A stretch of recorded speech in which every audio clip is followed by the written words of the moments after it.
बेताल पचीसी उज्जैन के राजा विक्रमादित्य की कहानी। बहुत पुरानी बात है। धारा नगरी में गंधर्व सेन नाम का एक राजा राज करते थे। उसके 4 रानियां थीं। उनके 6 लड़के थे जो सबके सब बड़े ही चतुर और बलवान थे। संयोग से एक दिन राजा की मृत्यु हो गई और उनकी जगह उनका बड़ा बेटा शंख गद्दी पर बैठा। उसने कुछ दिन राज किया, लेकिन छोटे भाई विक्रम ने उसे मार डाला और स्वयं राजा बन गया। उसका राज्य दिनों दिन बढ़ता गया और वह संपूर्ण जम्बूद्वीप का राजा बन बैठा। एक दिन उसके मन में विचार आया कि उसे घूमकर सैर करनी चाहिए और अन्य देशों के नाम उसने सुने हैं, उन्हें देखना चाहिए। सो वह गद्दी अपने छोटे भाई भर्तहरि को सौंपकर योगी बनकर राज्य से निकल पड़ा। उस नगर में एक ब्राह्मण तपस्या करता था। एक दिन देवता ने प्रसन्न होकर उसे एक फल दिया और कहा कि इसे जो भी खाएगा वह अमर हो जाएगा। ब्राह्मण ने वह फल लाकर अपनी पत्नी को दिया और देवता की बात भी बता दी। ब्राह्मणी बोली, हम अमर होकर क्या करेंगे, हमेशा भीख मांगते रहेंगे, इससे तो मरना ही अच्छा है। तुम इस फल को ले जाकर राजा को दे दो और बदले में कुछ धन ले आओ। यह सुनकर ब्राह्मण फल लेकर राजा भर्तहरि के पास गया और सारा हाल कह सुनाया। भर्तहरि ने फल ले लिया और ब्राह्मण को बहुत सारा धन रुपए देकर विदा कर दिया। भर्तहरि अपनी एक रानी को बहुत चाहता था। उसने महल में जाकर वह फल उसी को दे दिया। रानी की मित्रता शहर कोतवाल से थी। उसने वह फल कोतवाल को दे दिया। कोतवाल एक वेश्या के पास जाया करता था। वह उस फल को उस वेश्या को दे दिया। वेश्या ने सोचा कि यह फल तो राजा को खाना चाहिए। वह उसे लेकर राजा भर्तहरि के पास गई और उसे दे दिया।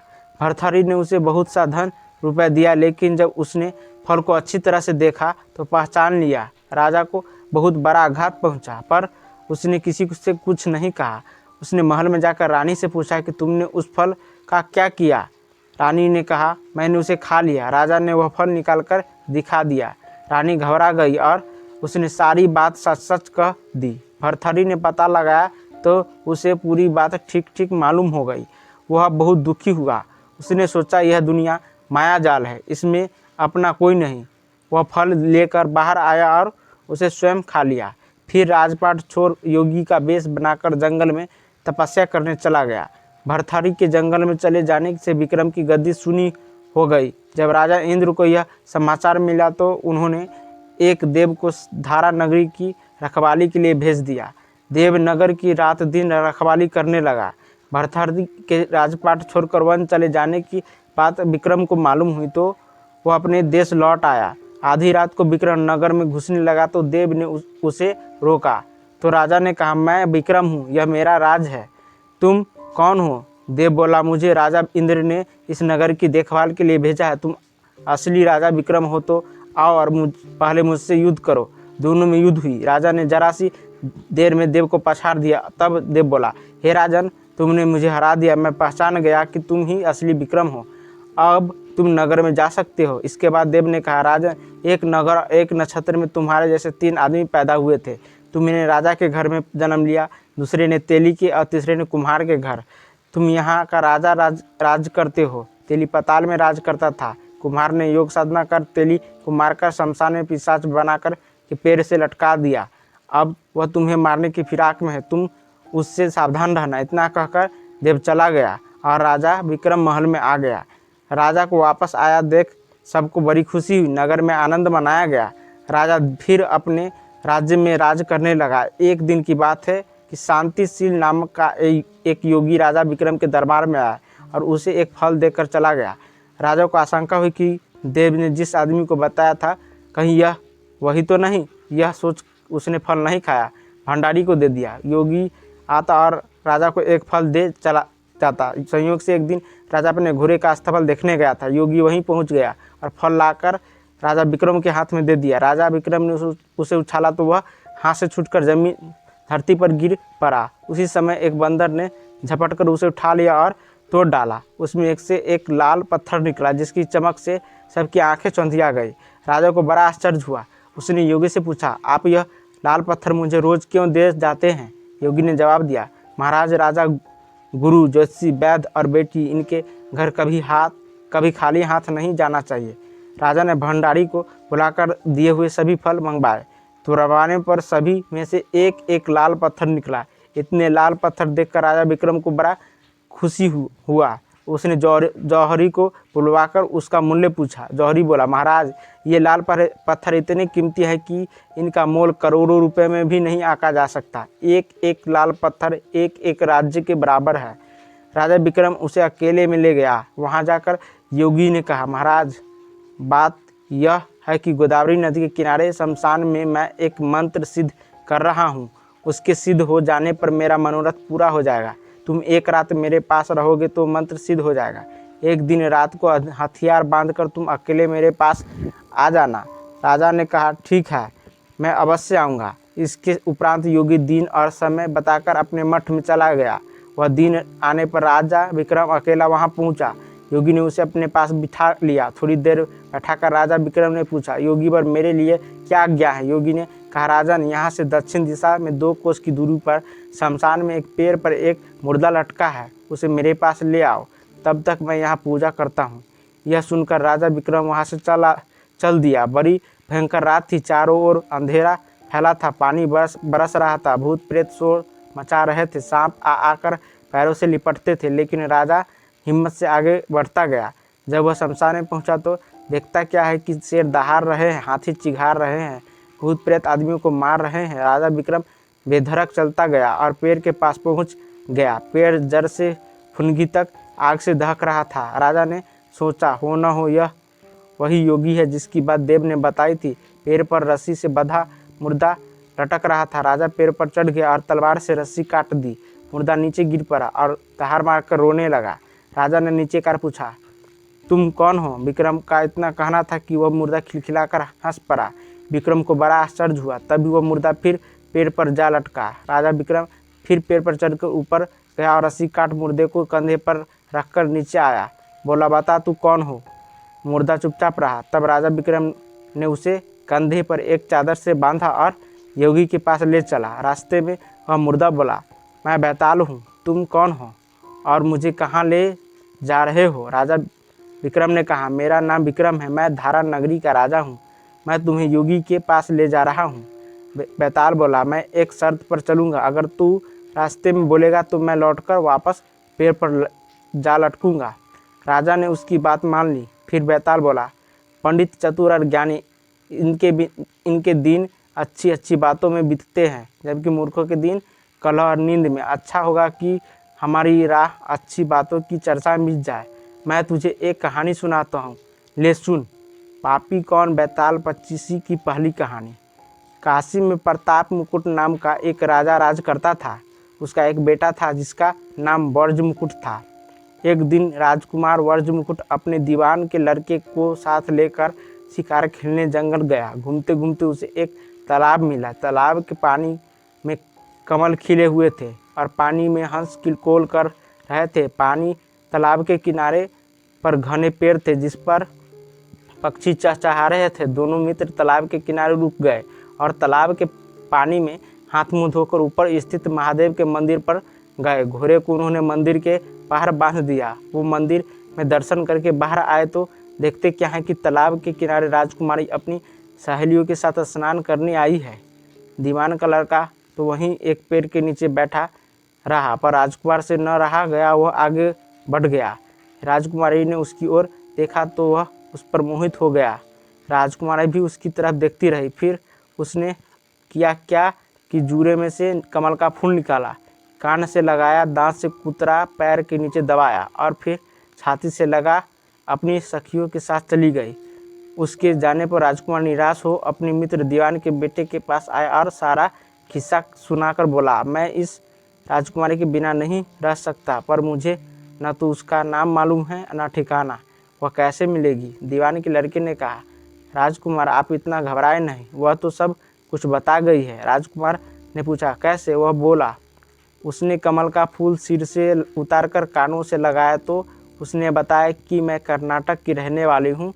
दांत से कुतरा तो उसका मतलब था कि मैं दंतबाट राजा की बेटी हूँ। पाँव से दबाने का अर्थ था कि मेरा नाम पद्मावती है। और छाती से लगाकर उसने बताया कि तुम मेरे दिल में बस गए हो। इतना सुनकर राजकुमार खुशी से फूल उठा। बोला, अब मुझे कर्नाटक देश में ले चलो। दोनों मित्र वहाँ से चल दिए। घूमते फिरते सैर करते दोनों को कई दिन लग गए। कई दिन बाद राजकुमार कर्नाटक देश पहुँचे। राजा के महल के पास गए तो एक बुढ़िया अपने द्वार पर बैठी चरखा काटती मिली। उसके पास जाकर दोनों घोड़े से उतरकर बुढ़िया से बोले, माई, हम सौदागर हैं, हमारा सामान पीछे आ रहा है, हमें रहने को थोड़ी जगह दे दो। उनकी शक्ल सूरत देखकर और बात सुनकर बुढ़िया के मन में ममता उमड़ आई। बोली, बेटा, तुम्हारा घर है, जब तक जी में आए यहाँ रहो। दोनों बुढ़िया के पास ठहर गए। दीवान के बेटे ने उससे पूछा, माई, तुम क्या करती हो? तुम्हारे घर में कौन कौन है? तुम्हारी गुजर बसर कैसे होती है? बुढ़िया ने जवाब दिया, बेटा, मेरा एक बेटा है जो राजा के यहाँ नौकरी करता है। मैं राजा की बेटी पद्मावती की दाई थी। बूढ़ी हो जाने से अब घर में रहती हूँ। राजा खाने पीने को दे देता है। दिन में एक बार राजकुमारी को देखने महल में जाती हूँ। राजकुमार ने बुढ़िया को कुछ धन दिया और कहा, माई, कल तुम वहाँ जाओ तो राजकुमारी से कह देना कि जेठ सुदी पंचमी को तुम्हें तालाब पर जो राजकुमार मिला था वह यहाँ आ गया है। अगले दिन जब बुढ़िया राजमहल गई तो उसने राजकुमार का संदेश राजकुमारी को दे दिया। सुनते ही राजकुमारी ने गुस्सा होकर हाथों में चंदन लगाकर उसके गाल पर तमाचा मारा और कहा, मेरे घर से निकल जा। बुढ़िया ने घर आकर सब हाल राजकुमार को कह सुनाया। राजकुमार हक्का बक्का रह गया। तब उसके मित्र दीवान के बेटे ने कहा, राजकुमार, आप घबराए नहीं, उसकी बातों को समझे। उसने 10 उंगलियां सफ़ेद चंदन लगाकर मारी। इसका मतलब यह है कि अभी 10 रोज चांदनी के हैं। उनके बीतने पर मैं अंधेरी रात में मिलूंगी। 10 दिन के बाद बुढ़िया ने फिर राजकुमारी को पद्मावती को खबर दी तो इस बार राजकुमारी ने केसर के रंग में 3 उंगलियां डुबोकर उसके मुंह पर मारी और कहा, भाग जा यहाँ से। बुढ़िया ने आकर सारी बात सुना दी। राजकुमार शोक से व्याकुल हो गया। दीवान के लड़के ने समझाया, इसमें हैरान होने वाली बात नहीं है। उसने कहा है कि मुझे मासिक धर्म हो रहा है, 3 दिन और रुको। 3 दिन बीतने पर बुढ़िया फिर वहाँ पहुँची। इस बार राजकुमारी पद्मावती ने उसे फटकार कर पश्चिम की खिड़की से बाहर निकाल दिया। बुढ़िया ने आकर राजकुमार को सब बता दिया।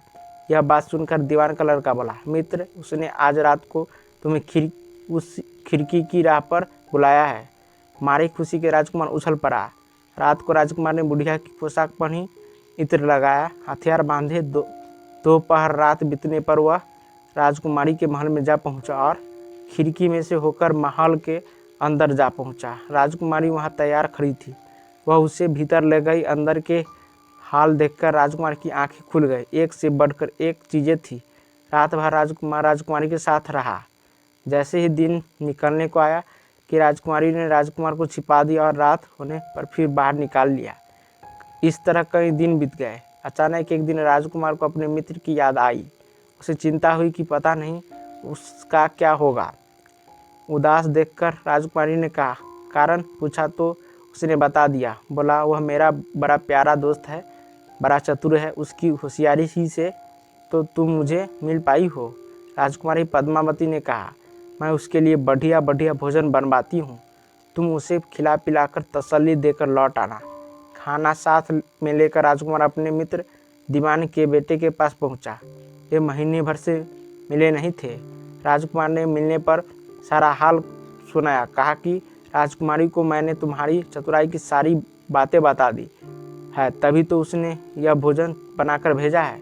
दीवान का लड़का सोच में पड़ गया। उसने कहा, यह तुमने अच्छा नहीं किया। राजकुमारी समझ गई कि जब तक मैं हूँ वह तुम्हें अपने बस में नहीं रख सकती, इसलिए उसने इस खाने में जहर मिलाकर तुम्हारे साथ भेजा है। यह कहकर दीवान के लड़के ने थाली में से एक लड्डू उठाकर कुत्ते के आगे डाल दिया। लड्डू खाते कुत्ता मर गया। राजकुमार को बहुत बुरा लगा। उसने कहा, ऐसी स्त्री से भगवान बचाए, मैं अब उसके पास नहीं जाऊंगा। दीवान का बेटा बोला, नहीं नहीं, ऐसा नहीं करना। अब हमें ऐसा उपाय करना चाहिए जिससे हम उसे घर ले चले। आज रात को तुम राजकुमारी के पास जाओ। जब राजकुमारी सो जाए तो उसकी बाईं जांघ पर त्रिशूल का निशान बनाकर उसके गहने लेकर चले आना। राजकुमार ने ऐसा ही किया। राजकुमार के आने पर दीवान का बेटा उसे साथ लेकर योगी का वेश बनाकर मरघट में जा बैठा और राजकुमार से कहा कि तुम ये गहने लेकर बाजार में बेच आओ। कोई पकड़े तो कह देना कि मेरे गुरु के पास चलो और उसे यहाँ ले आना। राजकुमार गहने लेकर शहर गया और महल के पास एक सुनार को उन्हें दिखाया। देखते ही सुनार ने उन्हें पहचान लिया कि यह राजकुमारी के गहने हैं और शहर के कोतवाल के पास ले गया। कोतवाल ने पूछा तो उसने कह दिया कि ये मेरे गुरुजी ने मुझे दिए हैं। गुरु को भी पकड़वा लिया गया। सभी राजा के सामने दरबार में पहुंचे। राजा ने पूछा, योगी महाराज ये गहने आपको कहाँ से मिले? योगी बने दीवान के बेटे ने कहा, महाराज मैं शमशान में काली 14 को डाकनी मंत्र सिद्ध कर रहा था कि डाकनी आई। मैंने उसके गहने उतार लिए और उसकी बाईं जांघ पर त्रिशूल का निशान बना दिया। इतना सुनकर राजा महल में गया। उसने रानी से कहा कि पद्मावती की बाईं जांघ पर देखो कि त्रिशूल का निशान तो नहीं है। रानी देखा तो बाईं जांघ पर त्रिशूल का निशान था। राजा को बड़ा दुख हुआ। बाहर आकर वह योगी को एक ओर ले जाकर बोला, महाराज धर्मशास्त्र में खोटी स्त्री के लिए क्या दंड है? योगी ने जवाब दिया, राजन ब्राह्मण, गौ, स्त्री, लड़का और अपने साथ में रहने वाले से कोई खोट काम हो जाए तो उसे देश निकाला दे देना चाहिए। यह सुनकर राजा ने पद्मावती को डोली में उठाकर जंगल में छुड़वा दिया। राजकुमार और दीवान का बेटा तो ताक में बैठे ही थे। राजकुमारी को अकेली पाकर साथ ले अपने नगर में लौट आए और आनंद से रहने लगे। इतनी बात सुनाकर बैताल बोला, राजन यह बताओ कि पाप किसको लगा है? अगर इसका उत्तर जानते हुए भी अगर तुमने इसका उत्तर नहीं दिया तो मैं तुम्हारा सर फोड़ दूंगा। तब राजा विक्रम से कहा कि तो सुन बैताल, इसका उत्तर है पाप तो राजा को लगा। दीवान के बेटे ने अपने स्वामी का काम किया, कोतवाल ने राजा को कहना माना और राजकुमार ने अपना मनोरथ सिद्ध किया। राजा ने पाप किया जो बिना विचारे राजकुमारी को देश निकाला दे दिया। राजा का इतना कहना था कि बैताल फिर उसी पेड़ पर जा लटका। राजा विक्रम वापस गया और बैताल को लेकर फिर चल दिया। बैताल बोला, राजन सुने एक और कहानी। अगर ये कहानी आपको अच्छी लगती है तो कृपया चैनल को लाइक, शेयर और सब्सक्राइब जरूर करें। अगली कहानी के लिए अगला वीडियो अवश्य देखें।